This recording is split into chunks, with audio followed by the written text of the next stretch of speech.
Everyone, welcome back to my YouTube channel. I hope आप सभी अच्छे होंगे। आज जो हम डिस्कस कर रहे हैं वो है पॉलीमर। आज हम पॉलीमर चैप्टर डिस्कस करेंगे जिसमें हम पढ़ेंगे पॉलीमर्स क्या होते हैं, मोनोमर्स क्या होते हैं, पॉलीमर्स के टाइप्स, डिफरेंट बेसिस पे, फॉर एग्जांपल सोर्सेज के बेसिस पे, फोर्सेस के बेसिस पे और पॉलीमराइजेशन के बेसिस पे हम टाइप्स ऑफ पॉलीमर डिस्कस करेंगे। उसके बाद हम मैकेनिज्म भी डिस्कस करेंगे, फ्री रेडिकल मैकेनिज्म एक वो हम डिस्कस करेंगे। So let's start. तो हम आज डिस्कस कर रहे हैं पॉलीमर चैप्टर, ठीक है। तो सबसे पहली बात कि पॉलीमर होते क्या हैं। जो आपके पॉलीमर हैं ग्रीक वर्ड से मिलकर बने हुए हैं, जैसा कि नाम ही बता रहा है पॉलीमर मतलब दो वर्ड से मिलकर बने हुए हैं। आपका एक हो गया पॉली और सेकंड हो गया आपका मर, ठीक है। दो वर्ड से मिलकर बने हैं poly and second one is your मर, ठीक है। तो जो आपका पॉली होता है उसका मतलब होता है मैनी और जो आपका मर होता है उसका मतलब होता है यूनिट्स। तो अगर मैं सिंपल बोलूं तो आपके पॉलीमर्स क्या होते हैं, जो बहुत ज्यादा यूनिट्स के कंबाइन होने के बाद बनते हैं उन्हें हम पॉलीमर बोलते हैं। और अगर मैं इसकी प्रॉपर डेफिनेशन दूं तो पॉलीमर्स क्या होते हैं, पॉलीमर्स जो होते हैं वो पॉलीमर्स में बी डिफाइंड एज वो कंटेन करते हैं large number of macromolecules which contain a large number of repeated units. मतलब कि वो लार्ज जो पॉलीमर होंगे वो कंटेन करेंगे macromolecule, large number of macromolecules जिनका साइज बहुत बड़ा होता है, जो कि कंटेन करेंगे बहुत ज्यादा रिपीटेडली यूनिट, मतलब वो रिपीटेड यूनिट्स होंगे उनको कंटेन करेंगे। उन सबको मिलाकर आपके पास एक पॉलीमर बनता है, ठीक है। अब एग्जांपल ले लो, फॉर एग्जांपल सिंपलेस्ट ले लेते हैं आपका पॉलीथीन,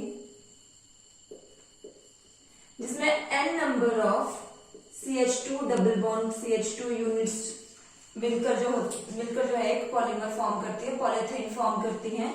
आपका नायलॉन 6,6 हो गया, जिसमें आपका हेक्सा डायमिथाइल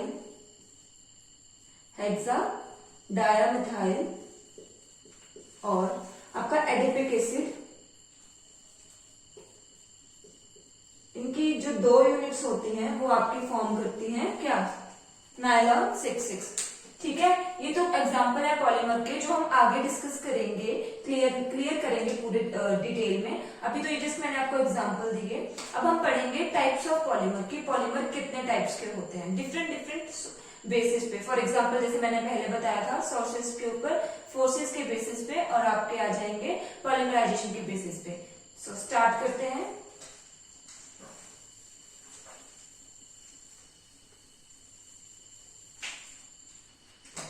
सबसे पहले हम इसकी क्लासिफिकेशन करेंगे, classification of polymer on the basis of sources, right. मतलब कि पॉलीमर की क्लासिफिकेशन करेंगे हम on the basis of source, कि उन्हें कहां से हमें पॉलीमर मिलते हैं, उनके बेसिस पे हम इसकी क्लासिफिकेशन करेंगे। तो नंबर 1 इसमें आता है, सबसे पहले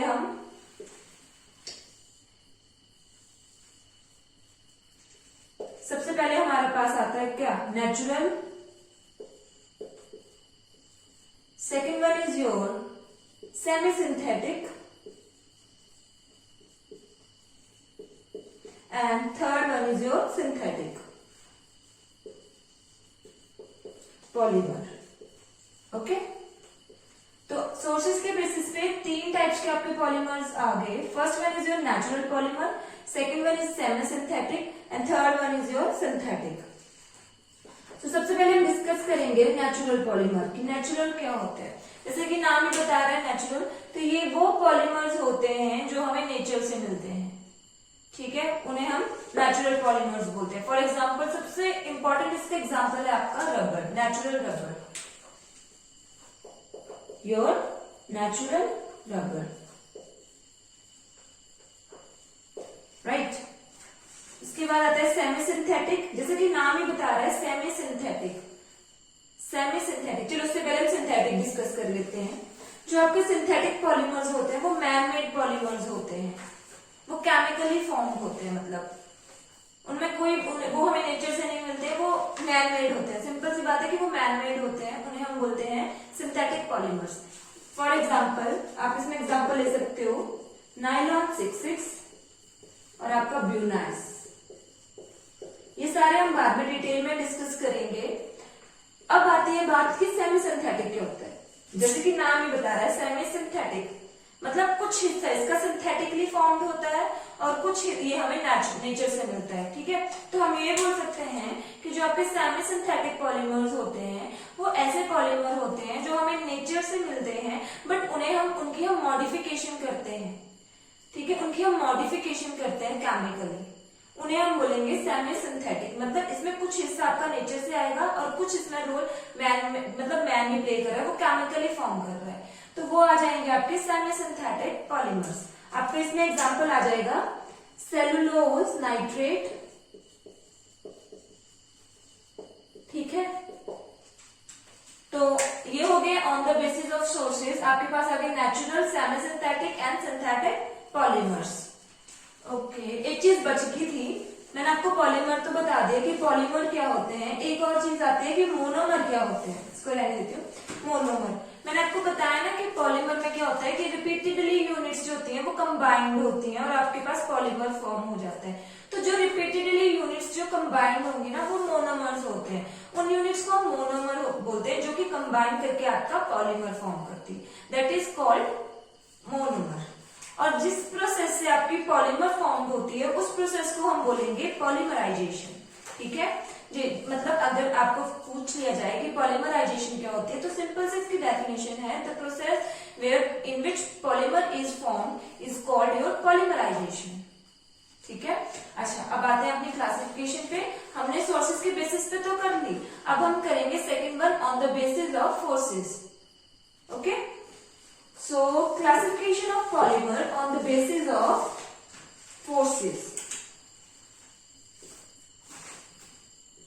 अगर मैं बात करूं फोर्सेस के बेसिस पे तो ये 3 टाइप्स की होती हैं। अगेन बना लेंगे chart. First one is your elastomer, sorry 4 types की होती है, नॉट 3, 4 टाइप्स की होती है elastomers. Second one is your fibres, third one is your thermoplastic, okay, and fourth one is your thermosetting।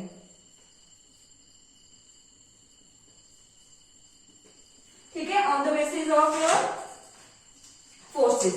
अगर मैं फोर्सेस के बेसिस पे बोलूं तो 4 टाइप्स की आ गई, elastomer, fibres, thermoplastic and thermosetting. ठीक है, तो ये आ गई आपकी on the basis of forces, elastomer, fibres, thermoplastic and thermosetting. तो सबसे पहले हमारे पास आती है कि इलास्टोमर्स क्या होते हैं। इलास्टोमर्स में क्या होगी, तो अब पहली बात की इनमें फोर्सेस कौन सी प्रेजेंट होती हैं आपके पॉलीमर्स में। आपके पॉलीमर्स में intermolecular force of attraction present होती है। अब मैंने पहले क्लासेस में डिस्कस करा था कि इंटरमॉलिक्यूल विदिन टू, इंटर का मतलब होता है विदिन 2, इंट्रा का मतलब होता है विदिन 1। दैट मीन इलास्टोमर्स में कौन सी जो आपकी इंटरमॉलिक्यूलर फोर्स ऑफ अट्रैक्शन होगी वो वीक होती है। अगर आपके पास intermolecular force of attraction weak होगी देन ऑब्वियसली आपकी उस चीज को वो इजिली स्ट्रेच हो जाएगी। अगर वो स्ट्रेच हो जाएगी दैट मीन क्या, इलास्टोमर में आ गया ना वो, क्योंकि हम उसे इजिली इलास्टिक की तरह, जैसे आपका इलास्टिक होता है उसको हम स्ट्रेच करते हैं तो वो इजिली स्ट्रेच हो जाता है। क्यों, क्योंकि उसमें weak intermolecular force of attraction होती है। वही आपके इलास्टोमर में आएंगी, इसमें weak intermolecular force of attraction होती है इलास्टोमर में। और इसका एग्जाम्पल आपका आ जाएगा नेचुरल रबर। ठीक है,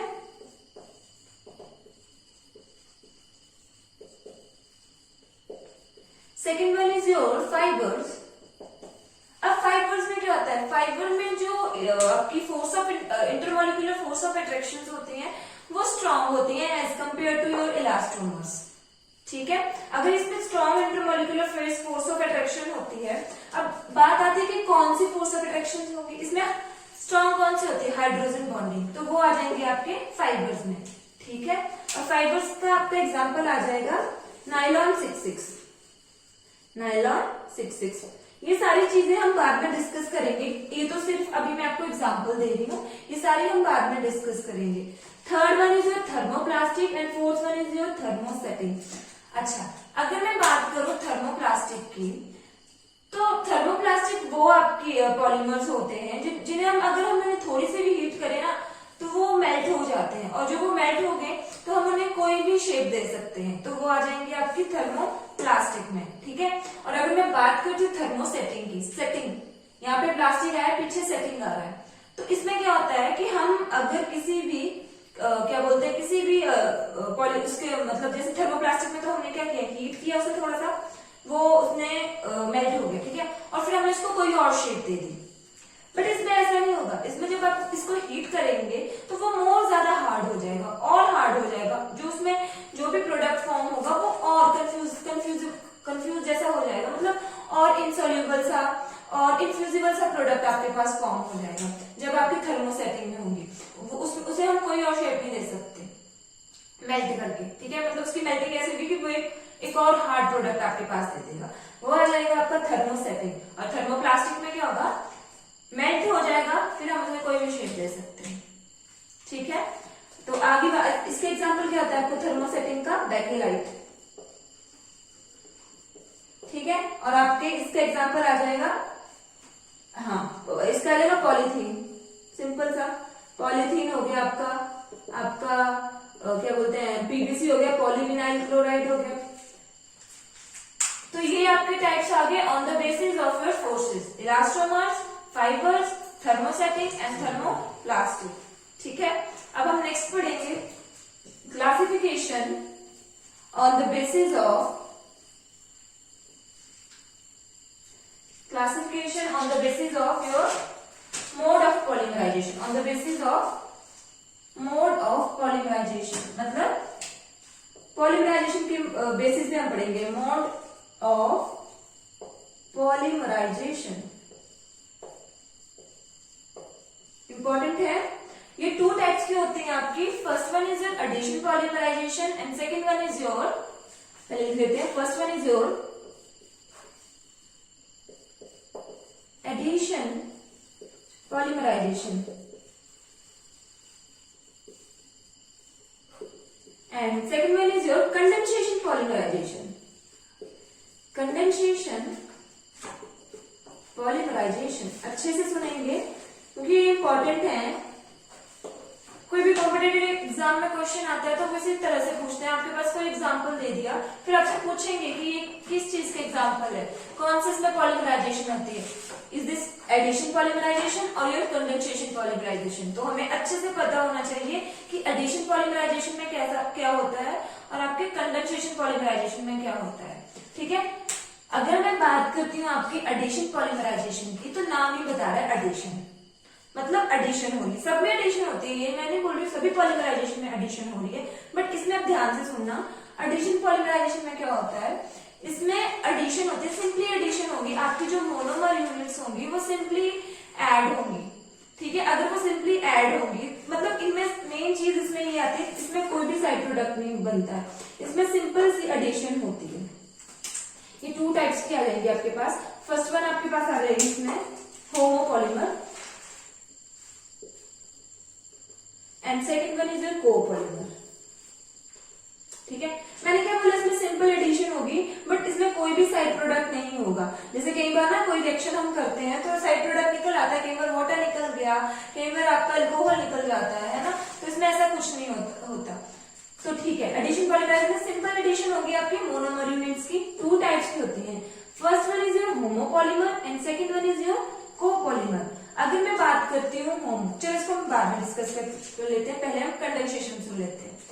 कंडेंसेशन पॉलीमर्स में क्या होता है, कंडेंसेशन पॉलीमर में भी सिंपल सी पहले एडिशन होगी, दो मोनोमर यूनिट ऐड होंगे, बट इसमें क्या होगा, इसमें एक साइड प्रोडक्ट निकलेगा। जब कंडेंसेशन पॉलीमराइजेशन होती है तो आपके पास एक साइड प्रोडक्ट निकलता है, फॉर एग्जांपल आपका वाटर निकल गया, आपका कार्बन डाइऑक्साइड निकल गया, या तो आपका अल्कोहल निकल गया, तो वो चीज आ जाती है आपके कंडेंसेशन पॉलीमराइजेशन में। कभी भी कोई क्वेश्चन पूछा होगा कॉम्पिटिटिव एग्जाम्स में तो उसमें एक बात याद रखना, जिस किसी में अगर साइड प्रोडक्ट निकलता है, फॉर एग्जांपल कुछ भी आपका वाटर निकाल दिया है, तो वो आपकी हो जाएगी आपकी कंडेंसेशन पॉलीमराइजेशन। अगर मेन डिफरेंस दोनों में देखा जाए आपके एडिशन और कंडेंसेशन में, तो एडिशन में कोई भी साइड प्रोडक्ट नहीं आता है और आपके कंडेंसेशन में एक साइड प्रोडक्ट हमेशा निकलता है। ठीक है, ये तो आगे आपके एडिशन और कंडेंसेशन एग्जांपल दूंगी, पर उससे पहले होमो और कोपॉलीमर को एक बार डिस्कस कर लेते हैं।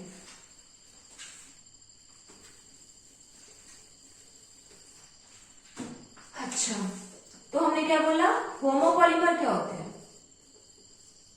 ओके, जैसे कि नाम ही बता रहा है, दो वर्ड से मिलकर बना है। First one is your homo and second one is your polymer, right. Homo का मतलब होता है सेम, दैट मीन आपके होमोपॉलीमर वो पॉलीमर्स होते हैं जो कि रिपीटेडली सेम यूनिट से मिलकर बने होते हैं। मतलब सेम यूनिट, फॉर एग्जांपल ले लूं मैं आपका NCH2 double bond CH2, this is your ethene, right. इसकी n नंबर ले लिया है मैंने, इसका n नंबर, मतलब कि बड़े ज्यादा नंबर है इसके, आपके CH2 double bond CH2 ethene के, ये मिलकर आपका क्या बनाएंगे, पॉलीथीन बना देंगे। मतलब इसमें सिर्फ एक यूनिट रिपीट हो रही है आपकी बार बार, that is your ethene. This is your example of homopolymer, right. उसके बाद अगर मैं बात करूं कोपॉलीमर की, तो क्या होती है कोपॉलीमर। कोपॉलीमर वो पॉलीमर्स होते हैं आपके, नेक्स्ट इज योर कोपॉलीमर। तो कोपॉलीमर वो पॉलीमर होंगे जो आपके दो डिफरेंट मोनोमर यूनिट से मिलकर बने होते हैं, राइट। उनमें दो डिफरेंट मोनोमर यूनिट्स मिलती हैं, तब आपके क्या बनते हैं, आपके कोपॉलीमर बनते हैं। फॉर एग्जाम्पल ये तो आपका पॉलीथीन हो गया ना। अब अगर मैं बात करूं आपके कोपॉलीमर की, तो इसका एग्जाम्पल हम ले लेंगे Buena S, sorry this is your Buena S. तो ब्यूना एस की जो मोनोमर यूनिट होती है वो एक होती है आपकी ब्यूटा 1,3-डाइईन, ठीक है। और सेकेंड इसकी मोनोमर आपके पास होती है, सॉरी दिस इज नॉट, हाँ ये होती है CH double bond CH2, that is your styrene. Two different monomer units आ रही है ना आपकी ब्यूनास में, दैट मीन, बट मेरी बात याद रखना, कई बार क्वेश्चन ये भी पूछ लेते हैं कि कोपॉलीमर कैसे है, तो आपको पता होना चाहिए क्योंकि इसमें दो डिफरेंट मोनोमर यूनिट्स आ रही हैं। इस चीज में कंफ्यूज मत होना, इसमें दो डिफरेंट यूनिट्स तो आ रही हैं, बट इसमें कोई भी साइड प्रोडक्ट नहीं निकलता है आपका, ठीक है। तो कोपॉलीमर वो होते हैं जिनमें दो डिफरेंट मोनोमर यूनिट्स ज्वाइन होकर एक पॉलीमर फॉर्म करते हैं, ठीक है। कंडेंसेशन मैंने आपको बता दिया, कंडेंसेशन पॉलीमर में क्या होगा, आपका साइड प्रोडक्ट निकलेगा जब कंडेंसेशन होगी रिएक्शन में, ठीक है। तो वो आ जाएगा आपका क्या, कंडेंसेशन पॉलीमर। एग्जाम्पल देके समझाती हूँ, कंडेंसेशन पॉलीमर। तो इसका एग्जाम्पल मैं लेके चलती हूँ आपका नायलॉन 66। अभी आपको लग रहा होगा कि ये क्या हो रहा है, बट जब हम इनका मैकेनिज्म पढ़ेंगे आगे चल के, फ्री रेडिकल मैकेनिज्म, तो उसमें हमें ज्यादा अच्छे से पता लग जाएगा इस रिएक्शन का, इस मैकेनिज्म का, कि कैसे ये आपके पॉलीमर्स फॉर्म होते हैं, ठीक है। तो first one is your nylon 66, ठीक है। नायलॉन एग्जांपल मैंने बोला, इसको एक्सप्लेन करती हूँ। तो इसकी मोनोमर यूनिट आपके पास मैंने क्या बताई थी, hexa dimethylene and your adipic acid, that is COOH। n number of units हम ले लेंगे, n नंबर इसकी और n नंबर है इसकी, CH2 4 COOH। So this is your monomer units of nylon 66। हम एग्जांपल देखते हैं कंडेंसेशन पॉलीमर्स का, देखेंगे कैसे होगी। प्लस n, अब देखना रिएक्शन कैसे होगी इसमें, NH2 CH2 sorry CH2 6 NHH, इसको मैंने ओपन करके लिख लिया है, plus C double bond O OH CH2 4 COH। मैंने कंडेंसेशन में क्या बताया कि एक साइड प्रोडक्ट निकलेगा ही निकलेगा, देखना कैसे निकलेगा। ये जो आपका हेक्सा डायमेथाइलिन है, इसमें से हम हाइड्रोजन लेंगे, और ये जो आपका एडिपिक एसिड है, इसमें से हम OH निकालेंगे। तो क्या निकल गया हमारे पास, वाटर मॉलिक्यूल यहां से रिमूव हो गया, और जब वाटर मॉलिक्यूल रिमूव हुआ तो हमारे पास क्या बचता है, NH2 CH2 N C double bond O, यहाँ पे एक H भी है तो वो भी लगेगा, CH2 COO, मतलब ये आगे भी रिएक्शन रिपीट होती रहती है ना, तो यहाँ पे आ जाएगा C double bond O। This is your example of condensation polymer, और आपका निकल गया साइड प्रोडक्ट वाटर, राइट। अच्छा ठीक है, ये तो हो गया classification of polymer on the basis of your mode of polymerization. अब हम नेक्स्ट करेंगे, that is your classification on the basis of your structure of polymer.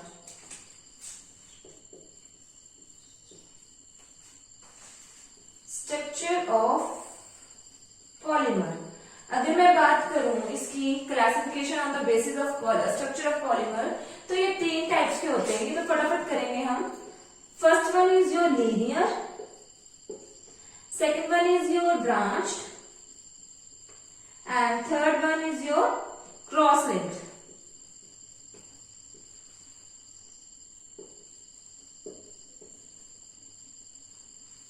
अच्छा, जैसे नाम ही बता रहा है लीनियर है, तो इसमें जो पॉलीमर चेन होगी वो सीधी होगी, मतलब लीनियर होगी, इसमें कोई ब्रांचेस नहीं होगी, तो वो आपके आ जाएंगे लीनियर पॉलीमर। अगर मैं करूं ब्रांच पॉलीमर की बात, तो ब्रांच पॉलीमर में क्या होता है, जो आपकी लीनियर चेन होंगी उनमें थोड़ी थोड़ी ब्रांचेस प्रेजेंट होंगी, तो वो आ जाएंगे आपके ब्रांच पॉलीमर। और अगर मैं बात करूं क्रॉस लिंक्ड पॉलीमर की, तो इसमें क्या होता है, इसमें जो बाई फंक्शनल ट्राई फंक्शनल आपके मोनोमर यूनिट्स जो होती हैं वो कंबाइंड होती हैं, और उनमें क्या ज्यादा बहुत ज्यादा क्रॉस लिंकिंग, मतलब उनमें ज्यादा ऐसे ऐसे करके ब्रांचेस ज्यादा होती है, मतलब ये तो जस्ट एक एग्जांपल देखिए, बट ऐसे से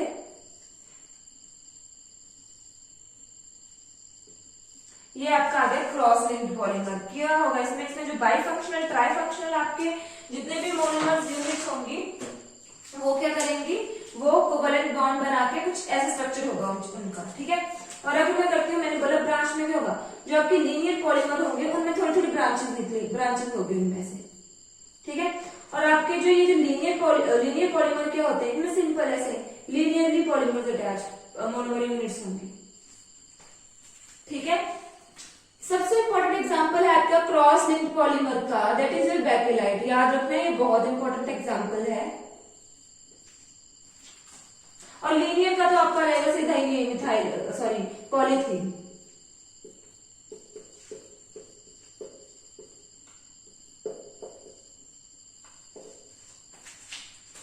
ठीक है।